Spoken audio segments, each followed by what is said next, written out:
ఒక ఊరిలో ఒక రైతు ఉండేవాడు.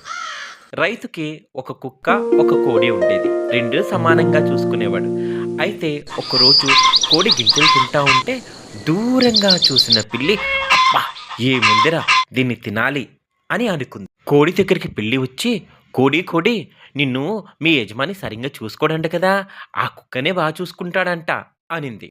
అని జంతువులు చెప్తుంటే విని నేను నీ దగ్గరకొచ్చా అంటూ పిల్లి కోడిని పొదల్చాటుకి తీసుకెళ్ళింది. తీసుకెళ్ళి దాడి చేయబోయింది.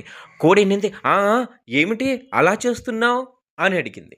దాంతో పిల్లనింది, "నువ్వు ఎవరు నిన్ను బాగా చూసుకుంటున్నారో తెలియకుండా నువ్వున్నావు కదా! ఆ అమాయకత్వానికి.